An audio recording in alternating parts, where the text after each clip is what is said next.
You're listening to Family Talk, the radio broadcasting division of the James Dobson Family Institute. I am that James Dobson, and I'm so pleased that you've joined us today.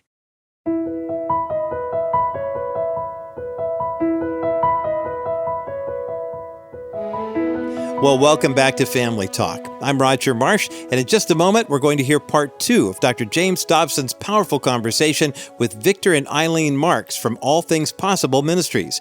Together, this husband and wife duo lead high-risk rescue missions as a part of their ministry's global mission to set captives free physically, emotionally, and spiritually.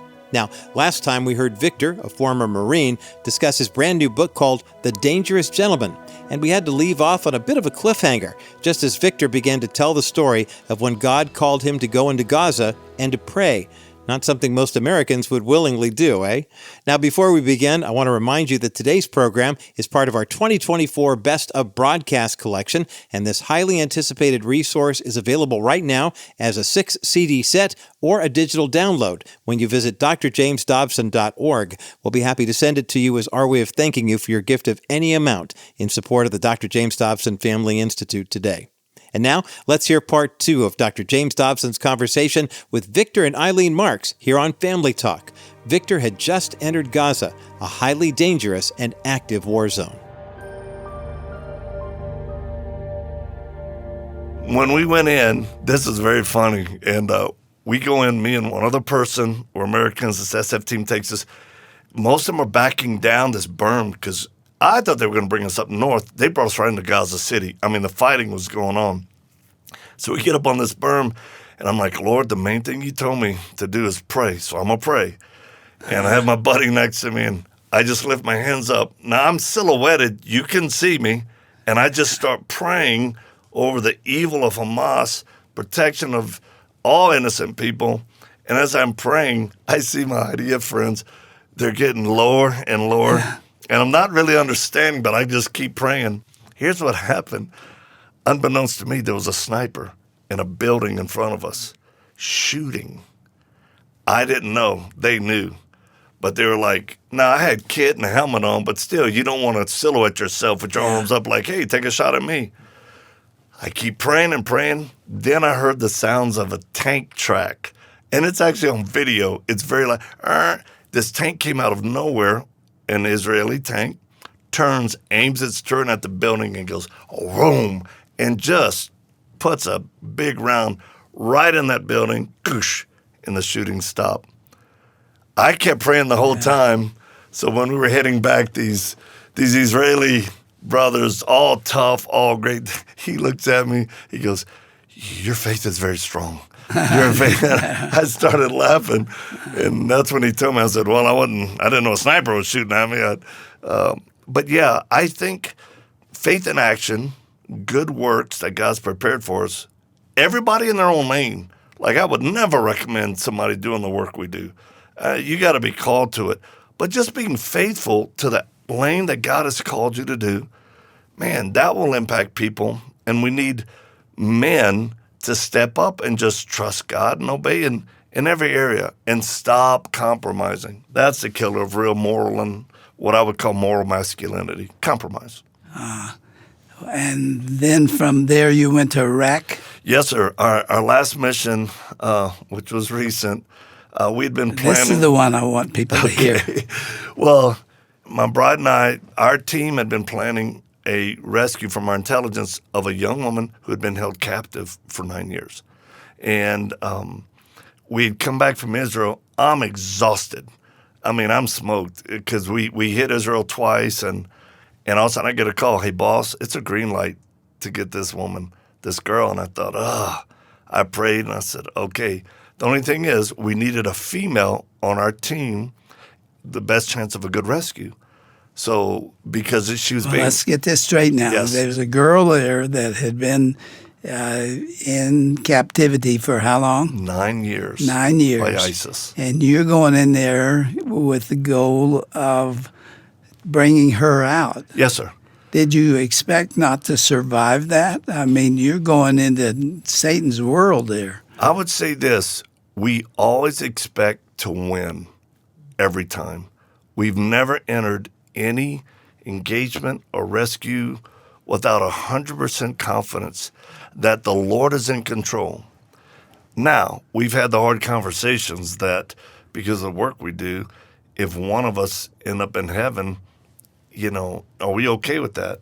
I remember looking at my bride it was to rescue a little boy, bring him out of harm's way in Mosul. And I remember telling Eileen, babe, this is a bad one. We do risk assessments. I go, this is really bad. And she's like, well, did the Lord tell you to go? I said, yeah. I said, Eileen, I got to interrupt. You didn't have to do this, and you were putting yourself in risk. You're the mother of all these 5 kids. How in the world did you get the guts to do what happened? Wow. Well, you know what? I think it's just God speaking to us. He gives us a peace, and I don't question that peace. Yes, I mean, every single time that we've been in, there's always that chance that something bad can happen. But you know what? I've looked at our life. It's like, this is not my life. God saved me, and I'm not afraid. I'm not afraid to die because I know where I'm going. And so many of the people that we are reaching, so many don't know. So many don't have that eternal confidence. So that's what moves me. Okay, tell us what happened. You're going in there to try to rescue this girl. Yes. How old was she? Late 20s. So she was kidnapped as a teenager. Did she know you were coming? No, she did not know. So there were so many different pieces that had to make this happen because she was being held in a place that was controlled by ISIS. And some things we can't share because Yes. it's for security reasons even now. But so we had an incredible team that has intel that, like Victor said, 6 months of planning. So now the window is open. So we get over there and we understand what we're dealing with and who's behind all of this. So we just went with actually great expectation. Like Victor said, we had such great expectation. Even though 1,000 things could have gone wrong, 1,000 things went great. In fact, the last piece of this whole rescue, we are in a vehicle. We are heading back to our safe house. Mm-hmm. There is a checkpoint that nobody ever gets out of. Nobody. Our vehicle with the woman and her 2 children in the back seat, we go right by the checkpoint. Nobody stops us. They didn't even stop. It's like an angel was covering the car, and it's like the people at the checkpoint didn't even see us travel.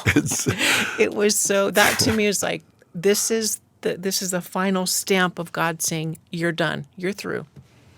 So you and another woman walked into the place where this girl was being kept. So it was only Eileen. Yep. And it's so complicated even now. There's some details we can't even I don't want you to put yourself at risk. But I will say this, that Eileen was the only female to make first contact with the mother and the 2 children. And it was so high risk that our lead ops guy just said, Eileen, if there's a man with her, he's ISIS. And if he tries to grab her, or if he even looks at you, you have to draw your weapon and kill him. And we don't ever want to engage people and have to use violence to do what we do, but we're certainly prepared for it. And thank God, I mean, Eileen, when she was kitting up, and again, folks, listen, civilian clothes, jacket, low-vis body armor, you'd never know. But she's carrying a pistol, 2 mags, a blade. She put a grenade in her pocket. It's very funny. You look at it and go, man, people have called us the real Mr. and Mrs. Smith. We always chuckled. We didn't, until we watched the movie. Then we're like, oh my gosh, maybe kind of we are. But I asked our team, Doc, I said, first of all, what's the oldest female operator you've ever worked with in these type of high-risk missions? They were like mid-30s. And folks, I'm telling you, ladies, my bride turned 60 before we did this. And, I mean, she looks like she's in her late 30s. That's true. So we're very disciplined to stay mission ready, and that's our challenge to both men and women. Be mission ready, physically, emotionally, and spiritually, for whatever God has for you. Okay, describe the event. I don't want the minute to get away from us here. So we were able to execute the mission and thread the needle in a way, because it was more than one country. We had to move through multiple countries to safely get her to our home. And all the while, you're basically kidnapping someone from ISIS. And you're moving with an ISIS woman. Even though she's kidnapped, she's been held 9 years, we weren't for certain how far she was programmed or brainwashed. And that was the big risk the whole time. But when everything finally worked out, because it was a 5-day execution from really start to finish, when we got her and the boys back into our safe house inside of Iraq, it was the most beautiful reunion we'd ever seen. These kids were playing with toys in our little living room. It was the first time she took off her hijab in front of men. And we called her brother because her father had died while she was in captivity.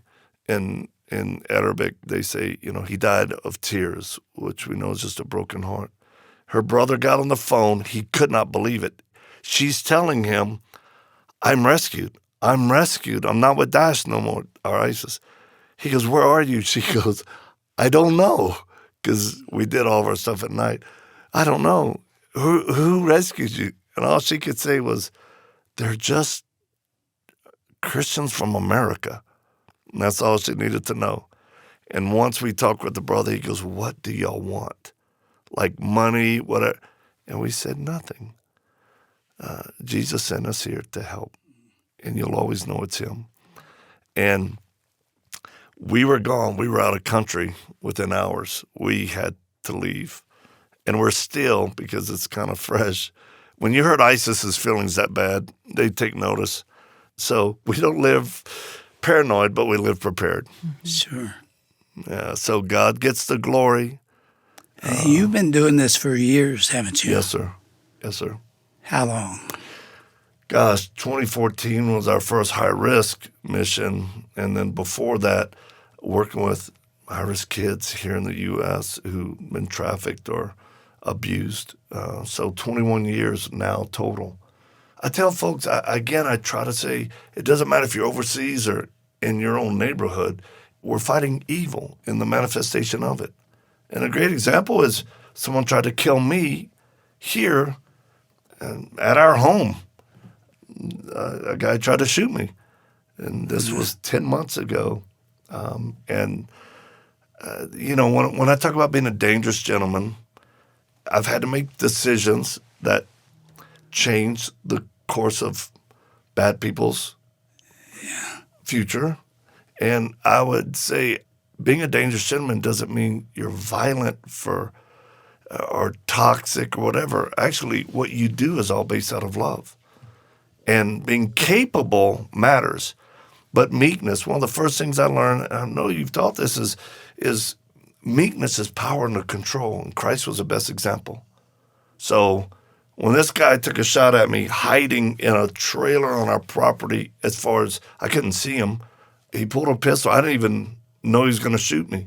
Boom, he shoots, and it was 36 inches from the barrel to my head, and the round missed me by 2 fingers because they measured it out. And again, guardian angels, because there's no way someone should have missed me from that close. And it's like I sent a video to President Trump, and I just said, I know what it's like, and don't let your anger turn into bitterness. Because I had spoken Mar-a-Lago when he was there, so I just said, we're not hard to find, we're just hard to kill. Because God's angels are watching over us, and he's not through with us yet. I guess the point about meekness, power, and control, when this fellow tried to kill me, I drew my weapon and put it on him. I could have killed him like that, but I moved off the X where he couldn't get a shot at me. And I really heard the Holy Spirit say, don't shoot him. Because I could have killed him right there, and it would have been justified. But instead of shooting, it was contain him. Contain him. So had he come out of the trailer as a threat, a hostile intent, then I would have killed him. But I didn't. 5.5-hour standoff by SWAT here in Colorado Springs, El Paso County. He gets arrested for second-degree attempted murder, and he's facing that. Eileen, you live in a dangerous world. How do you cope with that? Well, again, I just go back to, you know what, I know why we're here. This is not our home. And our motto that we used to say before we got married is that we're just passing through. And I just have to say that that's God's faith. God gives us that measure of faith to really believe that and live that out.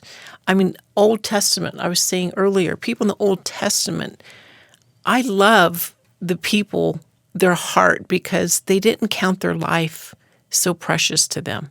Mm-hmm.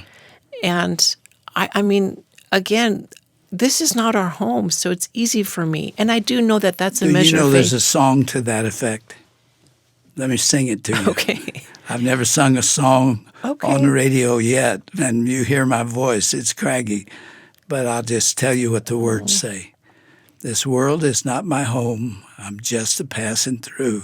Mm-hmm. My treasures are laid up somewhere beyond the blue. Mm. The angels beckon me from heaven's other shore, and I won't be alone in this world anymore. Wow. Oh, that's I beautiful. love that. Amen. That's comforting. I grew up with that song. Wow, that's beautiful. And that's truth. Yes. And that's what men need now more than ever. And I think the young men understand there's nothing that satisfies. I mean, we have the highest levels of anxiety, depression, and suicide among our young people, more than ever. So this is when... Who are you referring to? In the U.S., young people. It's the one thing, like, well, I was just in Texas this past weekend, and I spoke at a youth prison. There was about 40 kids in there, all violent offenders. And I thought, man, here we go, Lord. And a state representative there, the warden, and they just said, man, if you can get through these kids. And I shared my story, and I told them the truth of the gospel and what God could do. You know, half of them raised their hand to give their life to Christ. Is that right? Half again. So we are tasked with the responsibility of presenting the gospel. And I think the dangerous gentleman is a good way to encourage men. Let's talk about that. The dangerous gentleman. Explain that as a place to begin. Well, people ask me, dangerous gentleman, that sounds like a oxymoron. Is Jesus the dangerous gentleman? I think he's the best example, Doc, because everything he did was motivated out of love. And he had capability beyond anyone else on this earth. Christ never called us to be passive. That's a misnomer, and it's bad propaganda. He called us to have active faith, to occupy until he returns. I mean, how many times are we told in the Bible to not be afraid and to be courageous? So the book is stories and accounts of what we've done that I think will both encourage and challenge men. That's what we're hearing, to go, oh my gosh, God is able to do that. It's like Eileen told me in Iraq, on a mission to go get this kid. I said, babe, are you willing to become a widow for the cause of Christ? Because if I leave here and go try to get that little boy out of Mosul, there's a chance I could be killed. And I'll never forget, I'd rather be a widow than married to a man known for being a coward. Oh, my.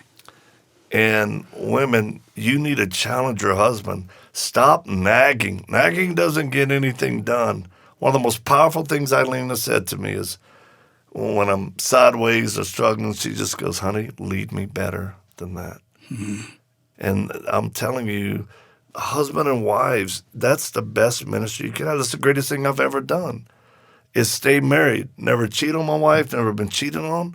That's the greatest thing I've ever accomplished, because that's the institution that God ordained.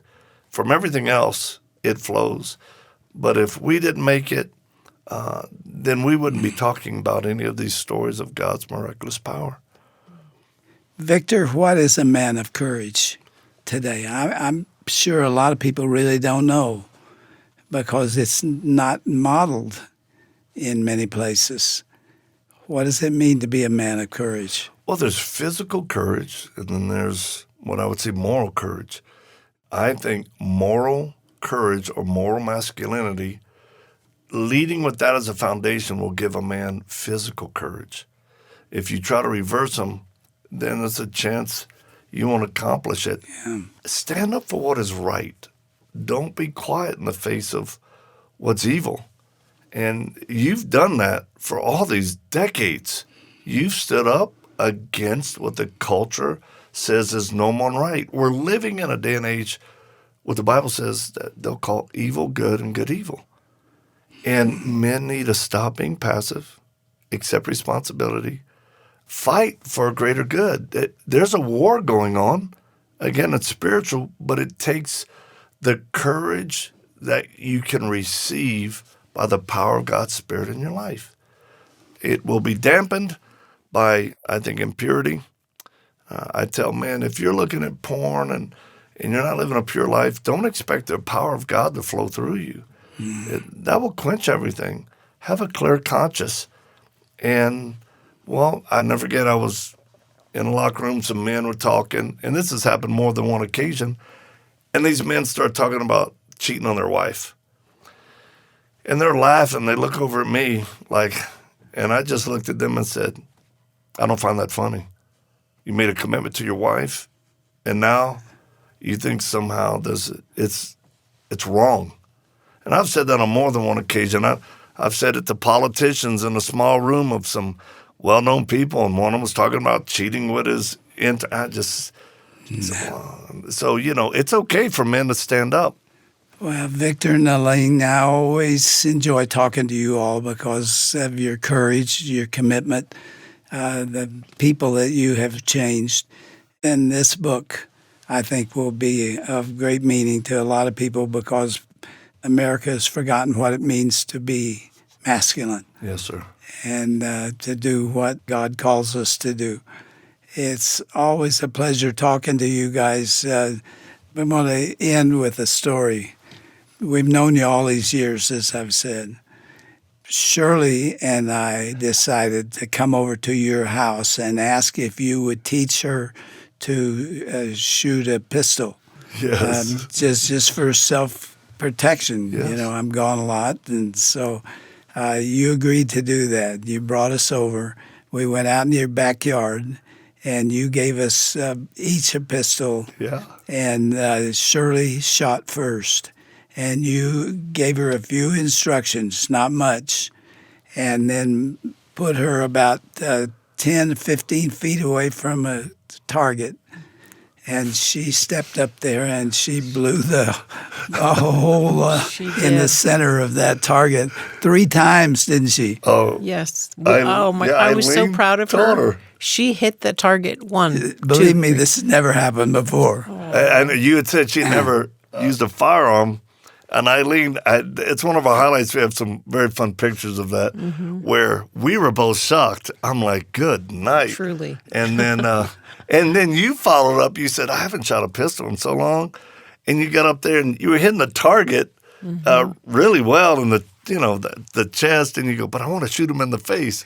I said, well, adjust this. Boom, boom, boom. You're shooting the target. I said, these are 2 warriors, babe. Oh, yes. In their 80s, warriors. You're telling the truth now. This actually happened. Yes. Oh, we have photos to prove it. Yes. We were both proud and excited. Yes. And again, that's leadership. I said, look at them. They're out here still training, still hungry. And, I have a courageous wife. Yes, you do. Yes, you do. Yeah, we call her the Queen Warrior. Well, thanks for being with us today and yesterday. We appreciate you telling the personal stories that you've gone through. You take some risk whenever you talk like this, don't you? We do. And again, we try to be sensitive to God and know our time on earth is limited. So we want to advance the kingdom much as we can. And again, being prepared keeps us from being paranoid.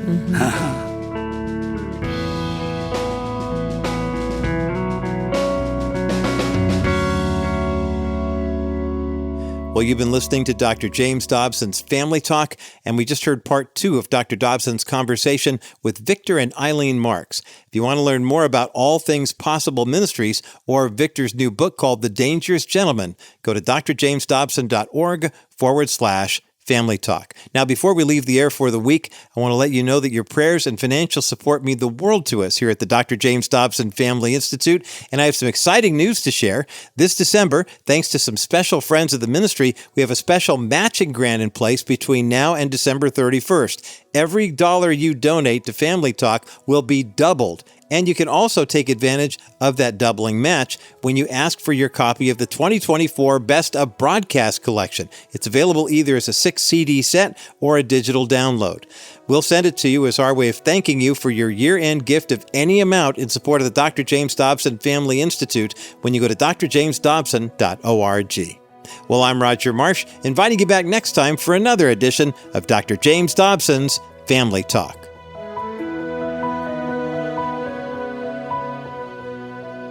This has been a presentation of the Dr. James Dobson Family Institute.